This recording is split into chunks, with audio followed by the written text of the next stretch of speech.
Hello అందరికీ ఈరోజు మనం ఒక సీరియల్ కిల్లర్ మూవీ ఎక్స్ప్లెనేషన్ చూడబోతున్నాం. కొరియా దేశంలో సెన్సేషన్ సృష్టించిన ఈ మూవీ పేరు విఐపి. నార్త్ కొరియా దేశ అధ్యక్షుడి కొడుకు సీరియల్ కిల్లర్ అవుతే అతన్ని పట్టుకోవడానికి ఒక వర్గం ట్రై చేస్తుంది, ఇంకొక వర్గం అతన్ని తప్పించాలని చూస్తుంది.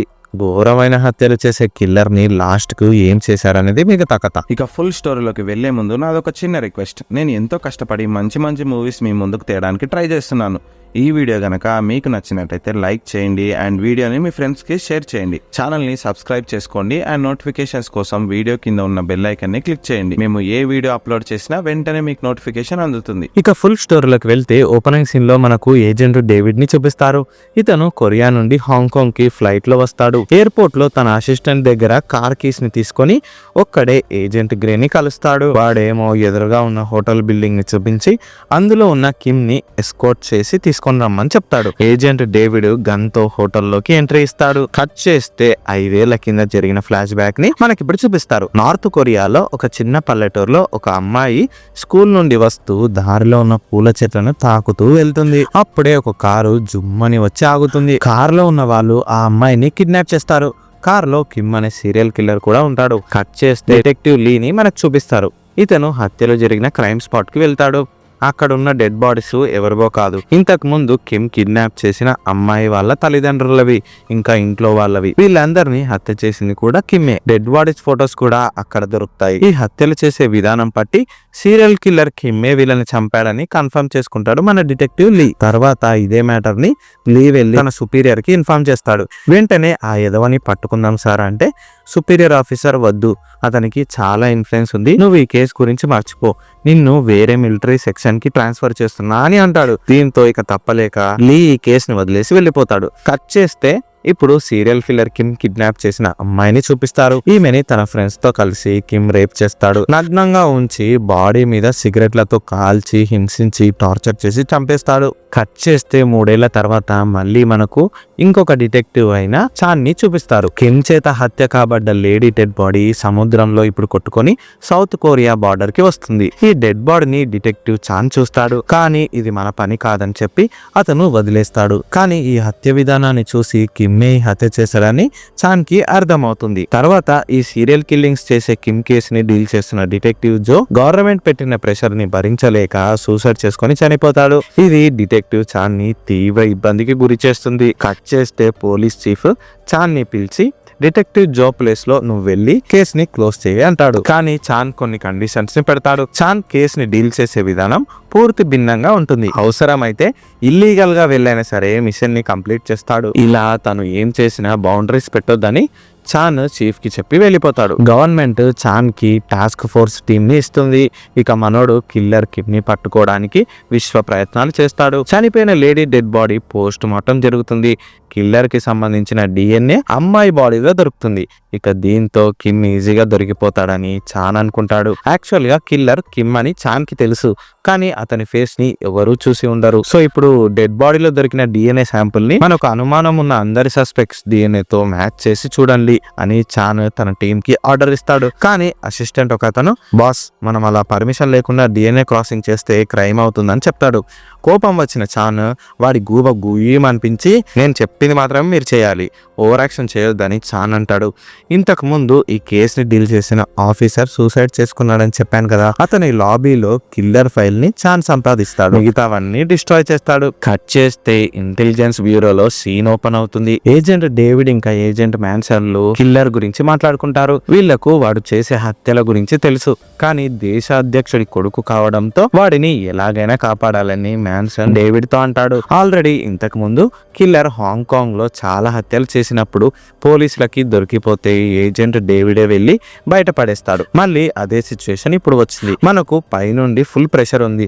పోలీసుల కన్నా నువ్వే ముందు వెళ్లి కిల్లర్ ని తీసుకొని రా అని మ్యాన్సన్ డేవిడ్ ని పంపిస్తాడు. కట్ చేస్తే ఇన్సైడ్ ఇన్ఫర్మేషన్ హెల్ప్ తో డిటెక్టివ్ చాన్ కిల్లర్ ఒక సేఫ్ హౌస్ లో ఉన్నాడని కనిపెట్టి అక్కడికి టీమ్ తో వెళ్తాడు. అతన్ని అరెస్ట్ చేసి తీసుకెళ్తుంటే అప్పుడే ఏజెంట్ డేవిడ్ తన ఇంటెల్ టీమ్ తో స్పాట్ కి వస్తాడు. నేషనల్ సెక్యూరిటీ లా ని ధిక్కరించినందుకు నిన్ను మేము అరెస్ట్ చేస్తున్నామని కిల్లర్ తో డేవిడ్ అంటాడు. ఇలా మేమంటే మేము, కిల్లర్ ని తీసుకెళ్తామని రెండు టీమ్స్ కి గొడవ జరుగుతుంది. కానీ మన డిటెక్టివ్ చాన్ తురుము కదా ఇంటెల్ టీం కన్నా ఒక అడుగు ముందుకు వేసి కిల్లర్ ని అరెస్ట్ చేయనికే వారెంట్ ని కోర్టు నుండి తెచ్చుకుంటాడు. ఇక దీంతో డేవిడ్ సైలెంట్ అవుతాడు. చాన్ కిమ్ ని కొట్టుకుంటూ స్టేషన్ కి తీసుకెళ్తాడు. మళ్ళీ కట్ చేస్తే జైల్లో ఉన్న కిమ్ ని చాన్ ఇన్వెస్టిగేట్ చేస్తుంటాడు. అప్పుడే కిమ్ తరపు లాయర్ బెయిల్ తో వస్తాడు. అమ్మాయి హత్య జరిగిన రోజు కిమ్ అసలు వేరే స్టేట్ లో జర్నీ చేస్తుండు. ఇదిగోండి ప్రూఫ్స్ అని ఫేక్ డాక్యుమెంట్స్ ని లాయర్ చాన్ కి చూపిస్తాడు. ఓకే నేను నమ్ముతా, కానీ మరి కిమ్ డిఎన్ఏ శాంపుల్ చనిపోయిన అమ్మాయి డెడ్ బాడీలో ఎలా దొరికింది చెప్పమ్మా అని చాన్ లాయర్ ని అడుగుతాడు. దీనికి లాయర్ చనిపోయిన అమ్మాయి ఊర్లో వ్యవసాయం చేసేది, పండించిన కూరగాయలని కిమ్ తిన్నాడు, అలా డిఎన్ఏ దొరికి ఉండొచ్చని కవర్ చేస్తాడు. ఈ ఆన్సర్ ని విన్న చాన్ నవ్వుతాడు. సరే నువ్వు వెళ్ళు, కేసులో అరెస్ట్ చేసిన సస్పెక్ట్ ని 48 అవర్స్ వరకు మా కస్టడీలోనే పెట్టుకుంటాం, రూల్స్ తెలీదా నీకు అని చెప్పి లాయర్ ని పంపించేస్తాడు. సో ఇప్పుడు డిటెక్టివ్ చాన్ కిమ్ హత్య చేసిన రోజు ఊర్లో ఉన్నాడని నిరూపించాలి. అందుకోసం చాన్ తన టీం ని పంపి కిమ్ ఇంటి చుట్టూ ఎన్ని సీసీ కెమెరా ఫుటేజ్లు ఉంటే అన్ని సంపాదించండి అని ఆర్డర్ ఇస్తాడు. కానీ అప్పటికే ఏజెంట్ డేవిడ్ కిమ్ కి సంబంధించిన అన్ని సీసీ కెమెరా ఫుటేజ్లని కలెక్ట్ చేసుకొని డిస్ట్రాయ్ చేసి ఉంటాడు. కానీ కొన్ని మాత్రం లక్కీగా చాన్ టీం కి దొరుకుతాయి. వాటిని ఇప్పుడు టీమ్ 24 అవర్స్ చెక్ చేస్తారు. డిటెక్టివ్ చాన్ ప్రతి స్టెప్ ని ఏజెంట్ డేవిడ్ గమనించాలి అనుకుంటాడు. అందుకోసం ఒక ఫుడ్ డెలివరీ అబ్బాయి హెల్ప్ తో పోలీస్ స్టేషన్ లో సీక్రెట్ కెమెరాని ఇంకొక మైక్ ని సెటప్ చేయిస్తాడు. దీంతో డిటెక్టివ్ చాన్ ఏమేం చేస్తుండో ఏం ప్లాన్ చేస్తుండో అన్ని ఏజెంట్ డేవిడ్ కనిపెడుతూ ఉంటాడు. ఇది ఇలా ఉంటే ఇంకా కిమ్ ని జైలు నుండి విడిపించినందుకు ఏజెంట్ మ్యాన్సన్ మీద వేటు పడుతుంది. ఎలాగో నీ కొలీగ్ ఈ మిషన్ లో ఫెయిల్ అయిండు, నువ్వు కూడా కిమ్ ని పట్టుకొని రాకుంటే నీ పరిస్థితి కూడా చెప్పలేం అని Intel bureau leader agent David తో అంటాడు. ఇక దీంతో ఏజెంట్ డేవిడ్ మీద ఫుల్ ప్రెషర్ పడుతుంది. ఎలాగైనా సరే కిమ్ ని చాన్ నుండి విడిపించి తీసుకొని రావాలని డిసైడ్ అవుతాడు. ఏజెంట్ డేవిడ్ తన ఇన్ఫ్లుయెన్స్ అంతా యూస్ చేసి చాన్ బాస్ ని కలుస్తాడు. మీకు కిమ్ కి బదులుగా వాడి ఫ్రెండ్ ని పట్టిస్తాను, కిమ్ ని మాకు ఇచ్చేయండి అని డేవిడ్ అంటాడు. పబ్లిక్ కి కూడా కిమ్ తెలీదు, సో ఎవరిని పట్టుకొని కిల్లర్ అని చెప్పినా వాళ్ళు నమ్ముతారు. పైగా కిమ్ చేసే హత్యల్లో కిమ్ ఫ్రెండ్ గాడి హస్తం కూడా ఉంది. ఎవడైతే ఏం తేడా ఉందని చెప్పి ఈ డీల్ కి చాన్ బాస్ కూడా ఒప్పుకుంటాడు. ఇంకోవైపు చాన్ టీమ్ కి అమ్మాయి హత్య జరిగిన రోజు కిమ్ గాడు ఊర్లోనే ఉన్నాడని తెలియజెప్పే సీసీ కెమెరా ఫుటేజ్ ఎవిడెన్స్ గా దొరుకుతుంది. ఇక దీంతో కిమ్ గాడిని పర్మనెంట్ గా లోపలేసేయచ్చని డిటెక్టివ్ చాన్ అనుకుంటాడు. అప్పుడే బాస్ కిమ్ ని బయటికి రిలీజ్ చేపిస్తాడు. అతని ప్లేస్ లో కిల్లర్ గా కిమ్ ఫ్రెండ్ ని అరెస్ట్ చేస్తాడు. ఈ మ్యాటర్ చాన్ కి తెలుస్తుంది. వెంటనే అతను వెళ్లి బాస్ తో గొడవ పడతాడు. అంత కష్టపడి ఎవిడెన్స్ కలెక్ట్ చేసి వాడిని పట్టుకుంటే మీరు అలా ఎలా చేస్తారని చాన్ అడుగుతాడు. అరే వాడిని వదిలేయి, మనకి కేసు క్లోజ్ అవ్వడం ఇంపార్టెంట్, వాడిని ఇంటెల్ వాళ్ళకి వదిలేస్తే మన ప్రెషర్ తగ్గుతుందని బాస్ అంటాడు. కానీ కిమ్ బయటికి వచ్చి ఇంకో 10 మందిని చంపితే ఎప్పుడు రెస్పాన్సిబిలిటీ సార్ అని చాన్ బాస్ మీద కోప్పడి ఇంటికి వెళ్ళిపోతాడు. చాన్ ఇంట్లో ఒకడు దూరి సోఫా మీద కూర్చుంటాడు. ఎవరు నువ్వు, నాతో నీకేం పని అని చాన్ వచ్చిన వాడిని క్వశ్చన్ చేస్తాడు.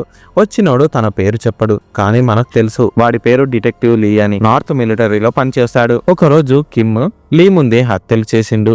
ఇది భరించలేని మనోడు ఫోర్స్ ని వేసుకొని కిమ్ మీదకి దాడికెళ్తాడు. కిమ్ మామూలుడా తన పవర్ తో లీ టీం మొత్తాన్ని లేపేస్తాడు. ఏదో లక్కీగా డిటెక్టివ్ లీ ఒక్కడే గాయాలతో బయటపడతాడు. అప్పటి నుండి డిటెక్టివ్ లీ కిమ్ మీద రివెంజ్ కోసం ట్రై చేస్తుంటాడు. కిమ్ ఇప్పుడు చాన్ కస్టడీలో ఉన్నాడని తెలిసి ఇతన్ని కలుస్తాడు. నార్త్ కొరియాలో కిమ్ ని మనం ఏం చేయలేం, వాడిని మీ సౌత్ లో ఉన్నప్పుడే లేపేయాలి, కానీ వాడిని తప్పించడానికి మీ దేశ గవర్నమెంట్ ఇంకా ఇంటెలిజెన్స్ వాళ్ళు ట్రై చేస్తున్నారు, నా హెల్ప్ తీసుకో, వాడిని ముగిద్దామని డిటెక్టివ్ లీ ఇప్పుడు చాన్ తో అంటాడు. కానీ నీ హెల్ప్ నాకు అవసరం లేదు, వాడిని ఏం చేయాలో నాకు తెలుసు, నువ్వు వెళ్ళిపో అని చాన్ డిటెక్టివ్ లీని పంపించేస్తాడు. తర్వాత చాన్ మళ్ళీ తన స్టేషన్ కి వెళ్తాడు. అక్కడ ఇంటెలిజెన్స్ వాళ్ళు వచ్చి కిమ్ ని తీసుకెళ్లిపోతుంటారు. ఇది చూసిన చాన్ షాక్ అయిపోతాడు. చాన్ టీం కూడా హెల్ప్లెస్ సిచ్యువేషన్ లో ఉంటారు. నన్ను నువ్వెప్పుడు పట్టుకోలేవు, నేను హత్యలు చేసేటప్పుడు అమ్మాయిలు ఏడుస్తుంటే నాకు మస్తు సాటిస్ఫైయింగ్ గా ఉంటదని కిమ్ చాన్ తో అంటాడు. ఇక చాన్ ఆవేశం కట్టెలు తెంచుకొని కిమ్ ని కొడతాడు. ఆల్రెడీ మీ బాస్ తో మ్యాటర్ సెటిల్ అయింది, మేము కిమ్ ని తీసుకెళ్లడానికి అన్ని పర్మిషన్లు ఉన్నాయని ఇంటెలిజెన్స్ వాళ్ళు అంటారు. ఇక చాన్ కూడా ఏం చేయలేకపోతాడు. బహిరంగంగా కిమ్ ని ఊరేగింపులాగా ఒక చీఫ్ గెస్ట్ ని తీసుకుపోతున్నట్టు తీసుకెళ్తారు. వాడిని ఒక సేఫ్ హౌస్ లో అబ్జర్వేషన్ కోసం పెడతారు. కిమ్ ని తిరిగి తెచ్చినందుకు ఏజెంట్ డేవిడ్ కి ప్రమోషన్ వస్తుంది. కానీ కిమ్ గాడు వాడిని చూసుకోవడానికి నియమించిన లేడీ ఆఫీసర్ ని అటాక్ చేస్తాడు. కిమ్ గాడికి అసలే దూలెక్కువ, సెన్స్ లేకుండా ఆఫీసర్స్ లేడీని ప్రొటెక్షన్ కోసం పెట్టడం ఎంతవరకు కరెక్ట్? ఈ మ్యాటర్ తెలుసుకున్నాక ఏజెంట్ డేవిడ్ కిమ్ ని పిచ్చ కొట్టుడు కొడతాడు. అన్ని మూసుకొని కూర్చుంటే నువ్వు బయటపడతావు, లేకుంటే చస్తావు నా కొడక అని డేవిడ్ అంటాడు. నన్ను నువ్వు ఏం చేయలేవు, ఎందుకంటే నేను అమెరికా వాళ్ళకు చాలా అవసరం అని కిమ్ నవ్వుతూ డేవిడ్ కి బదులిస్తాడు. తర్వాత మళ్ళీ లీ చాన్ కి కాల్ చేసి నా హెల్ప్ ఇప్పుడైనా తీసుకోరా, కిమ్ గాడిని లేపేద్దాం అంటాడు. దానికి చాన్ మనం ఇప్పుడు ఏం చేయలేం, వారిని ఆల్రెడీ ఇంటెల్ వాళ్ళు పట్టుకెళ్లిపోయారని అంటాడు. కిమ్ గాడు హాంకాంగ్ లో చాలా హత్యలు చేశాడు, కానీ ఒక హత్యని వాడు వీడియో రికార్డ్ చేశాడు. ఆ వీడియోలో కిమ్ కూడా ఉన్నాడు. ఈ ఫైల్ ఎక్కడ ఉందో నేను నీకు చెప్తా, వాడిని నాకు పట్టివ్వని లీ చాన్ కి ఆఫర్ ఇస్తాడు. దీంతో చాన్ లీ చెప్పిన ప్లేస్ కు వెళ్లి ఫైల్ ని కనిపెడతాడు. తర్వాత అమెరికా నుండి CIA లో పనిచేసే agent grey and team Kim ని చూడ్డానికి వస్తారు. కిమ్ తండ్రి దేశ అధ్యక్షుడు కదా, అతను అమెరికాలోని చాలా మంది ధనవంతుల డబ్బుని ఒక చోట దాస్తాడు. ఆ ప్లేస్ ఎక్కడ ఉందో కిమ్ కి ఒక్కడికే తెలుసు. అది ఎక్కడ ఉందో చెప్పని ఏజెంట్ గ్రే అడిగితే నా బ్రెయిన్ లో స్టోర్ అయింది, నన్ను విడిపించి అమెరికా తోలుకపోండి, మొత్తం ఇన్ఫర్మేషన్ ని మీకు చెప్తా అని కిమ్ అంటాడు. ఇక తప్పలేక ఏజెంట్ డేవిడ్ కిమ్ ని అమెరికన్ CIA కి అప్పగిస్తాడు. ఇంకోవైపు చాన్ కి కిమ్మే కిల్లర్ అని తెలిపే వీడియో దొరుకుతుంది. దాన్ని పట్టుకొని ఇప్పుడు కిమ్ దగ్గరికి చేరుకుంటాడు. నిన్న అసలు వదిలే ప్రసక్తే లేదురా, నాతోనే గేమ్సా? అవును, నువ్వు అమ్మాయిల ప్రైవేట్ పార్ట్స్ లో డిఫరెంట్ ఐటమ్స్ ని ఎందుకు పెడతావు నాకు తెలుసులే, నీకు నీ మెయిన్ పార్ట్ పని చేయదంటగా, చెప్పు అని చాన్ అంటూ కిమ్ ని వెక్కరిస్తాడు. దీంతో కిమ్ కి చాన్ మీద ఫుల్ కోపం వస్తుంది. వదిలేస్తే చంపేద్దామని చూస్తాడు, కానీ ఆ ఛాన్స్ ని చాన్ కిమ్ కి ఇవ్వడు. వెంటనే అతన్ని అరెస్ట్ చేసి తీసుకెళ్తాడు. అడ్డొచ్చిన ఏజెంట్ డేవిడ్ కి ఇంకా గ్రేలకి కిమ్మే కిల్లర్ అని కన్ఫర్మ్ చేసే వీడియోని చాన్ చూపిస్తాడు. దీంతో ఇక వాళ్ళు కూడా నోర్లు మూసుకొని ఉంటారు. తర్వాత చాన్ కిమ్ ని స్టేషన్ కి తీసుకెళ్తాడు, కానీ చాన్ టీం అంతా బయటే ఉంటారు. ఎందుకు ఏం జరిగిందని కనుక్కుంటే చాన్ లీడ్ చేస్తున్న టాస్క్ ఫోర్స్ ని మూసేయమని బాస్ నుండి ఆర్డర్స్ వస్తాయి. ఇప్పుడే బాస్ చాన్ కి కాల్ చేసి, అరే బాబు, ఆల్రెడీ కిమ్ ప్లేస్ లో వేరే వాడు ఉన్నాడ్రా, వాడిని వదిలేసి ఇంటెల్ వాళ్ళకి ఇచ్చేయి, ఆ తలనొప్పి నీకెందుకు, ఒకవేళ నువ్వు అలా చేయకుంటే నీ జాబ్ నే పీకేస్తా అని అంటాడు. ఇక చాన్ ఆవేశంలో కార్ ని డ్రైవ్ చేస్తూ ఫ్లైఓవర్ మీద ఆపుతాడు. చాన్ పరిస్థితిని చూసి కిమ్ వెకిలి నవ్వుతాడు. చెప్పాను కదరా నువ్వు ఏం పీకలేవని కిమ్ చాన్ తో అంటాడు. నేను చాలా ఇంపార్టెంట్ పర్సన్ అని కూడా కిమ్ అంటాడు. అప్పుడే ఇక అక్కడికి ఏజెంట్ డేవిడ్ వచ్చి చాన్ తో మాట్లాడతాడు. నాకు కూడా వీడిని చంపేయాలని ఉంది, కానీ ఏం చేస్తాం, మన దేశ పాలిటిక్స్ ఇంత దరిద్రంగా ఉన్నాయని చాన్ తో అంటాడు. కానీ వీడు ఇప్పుడు రిలీజ్ అవుతుంది, ఇంకా చాలా మంది చనిపోయే ప్రమాదం ఉందని చాన్ అంటాడు. నువ్వు టెన్షన్ పడకు, ఆల్రెడీ వీడి కోసం డిటెక్టివ్ లీ వేటగాడిలాగా తిరుగుతుండు, వాడు ఎలాగో కిమ్ ని చంపేస్తాడని ఏజెంట్ డేవిడ్ చాన్ కి షూరిటీ ఇస్తాడు. ఇక తప్పలేక చాన్ ఏజెంట్ డేవిడ్ కి కిమ్ కి సంబంధించిన హ్యాండ్ కఫ్ కీస్ ని ఇస్తాడు. అమెరికా ఏజెంట్స్ కిమ్ ని విడిపించుకొని తమ దేశానికి తీసుకెళ్తుంటారు. అప్పుడే సడన్ గా ఒక అమెరికా ఏజెంట్ ని కిమ్ గాయపరిచి అతని గన్ ని సంపాదిస్తాడు. ఆ గన్ తో కిమ్ ఇప్పుడు తనని ఇన్సల్ట్ చేసిన చాన్ ని కాల్చి పడేస్తాడు. ఏజెంట్ డేవిడ్ ఎమర్జెన్సీకి కాల్ చేసి చాన్ ని హాస్పిటల్ కి పంపుతాడు. ఇక్కడ కిమ్ ఉంటే డేంజర్ అని చెప్పి అమెరికా ఏజెంట్లు అతన్ని తీసుకెళ్లిపోతుంటారు. నిజాయితీగా ఒక పోలీస్ ని కాల్చిన కిమ్ ని చంపాలని ఏజెంట్ డేవిడ్ ఇప్పుడు కిమ్ గాడిని చేస్తాడు. అప్పుడే డిటెక్టివ్ లీ కార్ తో వచ్చి కిమ్ ని గుద్ది పడేస్తాడు. ఇప్పుడు గనక కిమ్ మిస్ అవుతే ఎప్పటికీ వాని మనం పట్టుకోలేమని డిటెక్టివ్ లీ ఆలోచన. అందుకే ఇప్పుడు వాని కొట్టి తీసుకెళ్లిపోతాడు. ఎక్కడికి పోతుండో తెలియదు. ఒక ప్రైవేట్ బోట్ ని డిటెక్టివ్ లీ కొనేసి అందులోకి కిమ్ ని ఎక్కిస్తాడు. ఇక లీ చేతిలో కిమ్ ఎలాగో చస్తాడని ఏజెంట్ డేవిడ్ ఇప్పుడు రిలాక్స్ గా ఫీల్ అవుతాడు. కిమ్ ఇంతకు ముందు హత్య చేసిన విక్టిమ్స్ ఫొటోస్ ని డిటెక్టివ్ లీ సముద్రంలో పడేస్తుంటే వెనుక నుండి కిమ్ కట్లు విప్పుకొని వస్తాడు. వీడు సైలెంట్ గా ప్రైవేట్ బోట్ మనుషులని కొనేసి ఉంటాడు. ఇప్పుడు వీడు గన్ తో లీని షూట్ చేసి చంపేస్తాడు. కట్ చేస్తే 5 ఏళ్ల తర్వాత అంటే ప్రెసెంట్ టైం ని చూపిస్తారు. కిమ్ లీ నుండి ఎస్కేప్ అయి హాంకాంగ్ లో ఉంటాడు. ఏజెంట్ గ్రే కిమ్ ని బయటకు తీసుకురమ్మని ఏజెంట్ డేవిడ్ కి చెప్తాడు కదా. సో ఏజెంట్ డేవిడ్ గూండాలని చంపేసి హోటల్ రూమ్ లో ఉన్న కిమ్ ని చేరుకుంటాడు. ఏజెంట్ డేవిడ్ యాక్చువల్ గా కిమ్ ని చంపడానికి ఇక్కడికి వచ్చుంటాడు. వద్దురా, నీకు ఎంత డబ్బు కావాలన్నా ఇస్తా, చెప్పు, నన్ను చంపొద్దు అని కిమ్ డేవిడ్ ని వేడుకుంటాడు. డేవిడ్ కిమ్ ని ఒక్కో బుల్లెట్ బాడీలోకి దింపుతూ వాడిని హింసించి చంపుతాడు. వీడి చేతుల్లో చనిపోయిన వాళ్ళ బాధని డేవిడ్ కిమ్ కి ఇవ్వాలి అనుకుంటాడు. వాడి తలని నరికి బ్యాగ్ లో వేసుకొని ఏజెంట్ గ్రేకి ఇస్తాడు. నేను చెప్పింది ఏంటి, నువ్వు చేసింది ఏంటని ఏజెంట్ గ్రే ఏజెంట్ డేవిడ్ మీద కోపడతాడు. న్యాయం కోసం కిమ్ ని చంపేశాను, ఇంకోసారి ఇలాంటి వాళ్ళని సేవ్ చేయాలని చూస్తే నీకు కూడా ఇదే గతి పడుతుంది, జాగ్రత్త అని ఏజెంట్ డేవిడ్ అమెరికా ఏజెంట్ అయిన గ్రేకి వార్నింగ్ ఇచ్చి తన దేశం వెళ్ళిపోతాడు. ఇక్కడే మూవీ ఎండ్ అవుతుంది. ఈ వీడియో కనుక మీకు నచ్చినట్టయితే వీడియోని లైక్ చేయండి, షేర్ చేయండి. ఛానల్ని ఎవరైతే సబ్స్క్రైబ్ చేయలేదో సబ్స్క్రైబ్ చేయండి అండ్ మాకు సపోర్ట్ చేస్తూ ఉండండి. Thank you.